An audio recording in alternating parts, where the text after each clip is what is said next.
Okay, this might be a little easier. So from what I'm seeing here, it looks like this is an uncommanded motion here. So you just have, you're not commanding a roll move, right? And you can see that right here.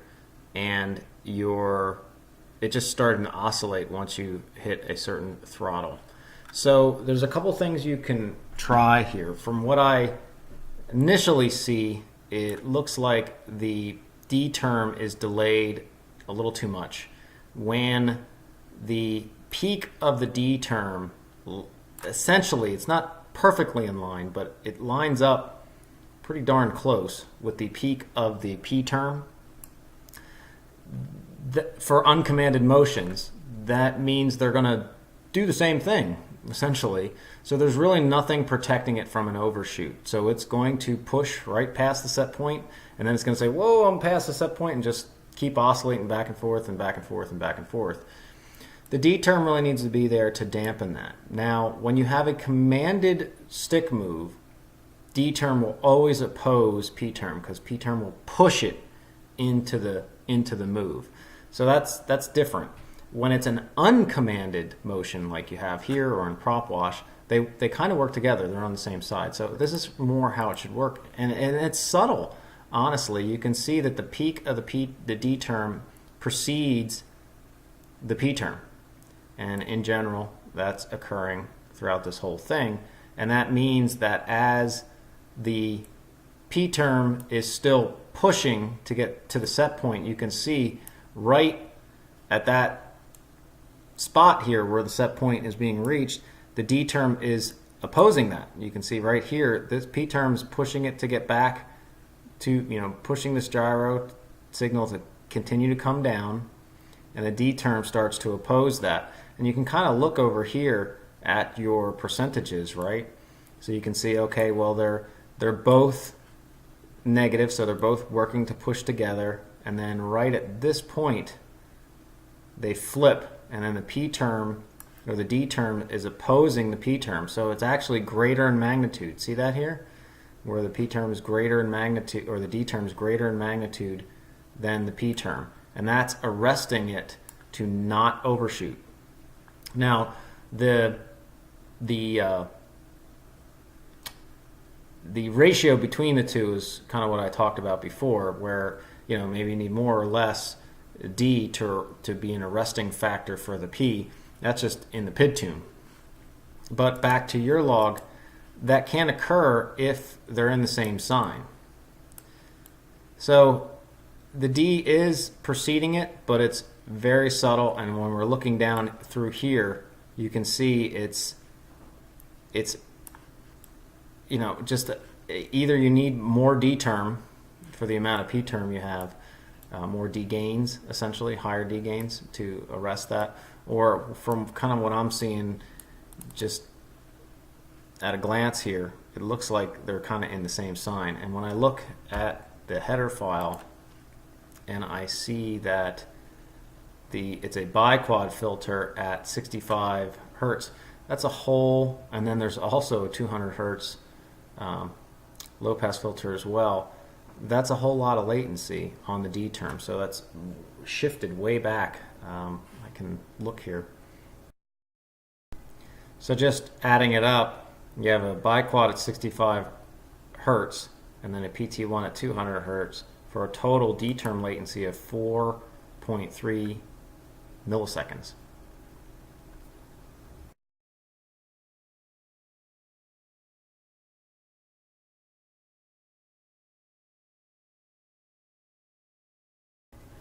So going back to the log and looking at that gap, it's, you can see that peak without any D term filtering would be over here. Like I said, it's subtle.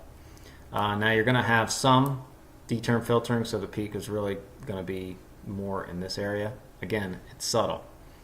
So one way you can try to tackle this, well, there's honestly a couple ways. First, I would do that filtering change. Your noise attenuation on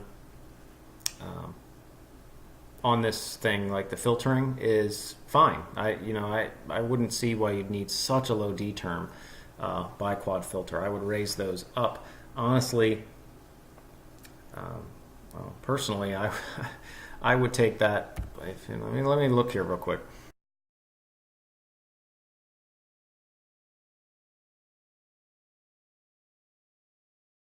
So what we can do to see how much D-term filtering we actually need, you can just run spectrum traces of the P on the pitch, roll, and yaw. And you can see if I run, so this is a 65 hertz. Now this doesn't have any of the D-term filtering whatsoever, but you can see that there's really only a little bit of noise right here at 118 hertz that maybe could use a little bit of filtering on the D-term, because obviously D-term is going to amplify that, but the rest of it's really up here, north of 200 hertz. So there's a couple things you could try.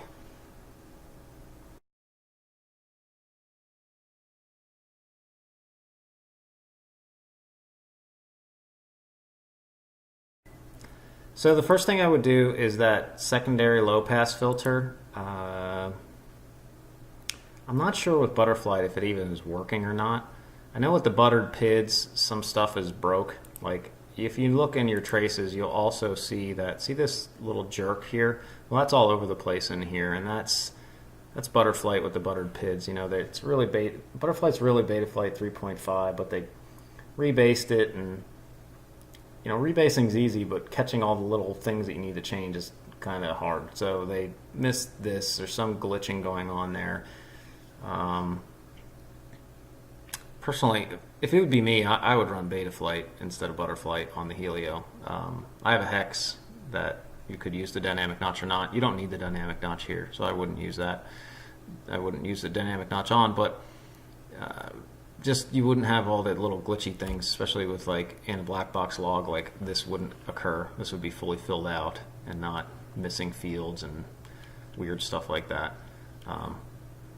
So anyways, buttered PIDs really are what Betaflight is nowadays anyways, because they removed D-set point weight. So, but either way, you can move that D-term filtering up. So for this one, let's just assume it is in action. I would at least move this up to 250. I'm looking at this here for your max motor noise. This is at 200. You really don't have any max motor noise up here. Maybe I guess it's at 200. I don't know. I would move it up to 250. Leave it as a PT1. Move it up to 250. That's what I would do for that. You can see you're going to get attenuation with that down at 200 hertz. See that?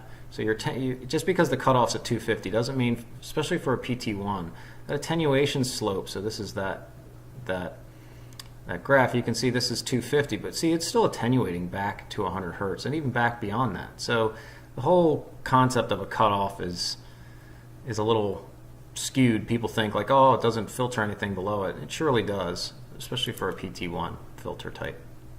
So that's why I would do that. The second thing, I would take this,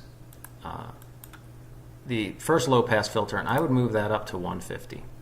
I would first try that as a PT1, specifically because you do have some of that 118 hertz noise, and you can see you'd be attenuating that to 0.77. So taking out 20% of it. So what's going to happen is the D-term is going to try to amplify that noise, but then it's going to be attenuated kind of back. So we're hopeful that it's going to be kind of a net wash, because the D-term's an amplifier, so you kind of need the D filter to counteract that amplification. If that works okay, honestly, I would probably leave it there. You get the least amount of phase delay. You can see 1.7 instead of the 4 point whatever it was.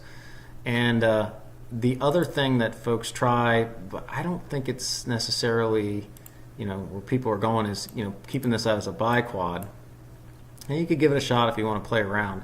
You get less attenuation down at that 100, so now it's 0.82, and the phase delay goes up. The reason you're going to see more and more people talking about biquad is usually because they're trying to get these higher frequencies attenuated more. But in your case, I don't really see that need as much. You can see it's the gray line's the sum of both of them together. and you can see it doesn't change all that much, and especially with your setup there, it doesn't look like that's really an issue.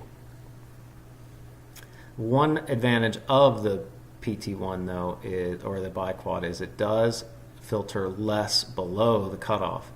So that could be good. So as prop wash frequency increases, the D term gets stronger, which is a good thing. That's actually, it's working for us for once.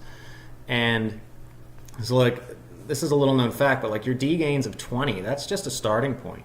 As D is reacting to higher and higher frequency motion and vibration, those gains go up.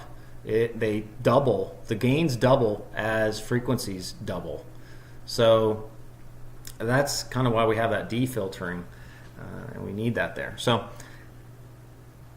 if you're filtering less below the cutoff, that means you're going to have stronger D gains for your higher frequency prop wash, which is what we want, because we can see here that the D term with the P term helps push against prop wash. The D term is kind of the first on the scene to, push in the opposite direction of this gyro, leaving the set point. And here we're looking at pit error, so that kind of combines where the gyro is versus where the set point is, and shows you the error, like where's the gyro not tracking the set point really well. And you can see it's kind of right here. It's coming off the set point because it's coming off the 0 line, and the D term's right on the scene to push against that. The P term comes to follow. And then as it's coming back to the set point, the D term flips sign, and it's pushing to arrest that P term, pushing it back to the set point. You can see that right here. So you can see the magnitude is pretty high here, where P term is 0, D term is almost at its full extent, and that's the dampening. But that only occurs correctly if D term is not very latent, and offset in time because of all that filtering. So that's what's leading me to there. The other thing you could play with is TPA.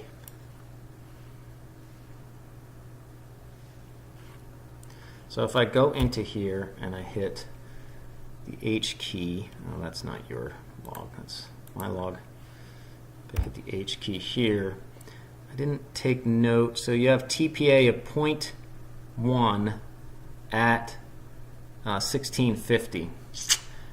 So that means at 100% throttle, you're dampening your PIDs, all of them, by 10%. And it only starts to ramp up at 1650. So what you could try to do is move this breakpoint down to like 14 something. It's essentially where your oscillations start, is where you would do that. So you'd kind of look in here and say, okay, well, where's that really starting?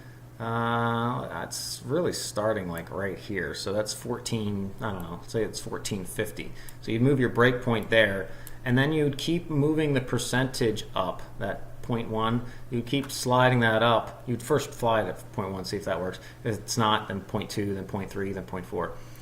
The reason I wouldn't go there first is that's gonna then hurt you for handling prop wash well, because you're dampening your PIDs. Well, you can see that we need strong PIDs to fight against prop wash. So I don't really love TPA. To me is always a cover-up. I use TPA just like everybody else, but I like to have it set at, personally, like 1850, so it's above 85% throttle. And then in Betaflight now you can do TPA only on the D term. So for me, what I see is that when you do 100% throttle, that's kind of your max amplitude vibrations, right? The motors are full throttle, and I'm usually just doing a punch out or something. I'm not, 100% throttle. I'm not really doing moves or anything at 100% throttle. That'd be a lot of G-forces. Maybe a power loop is what I'm doing there.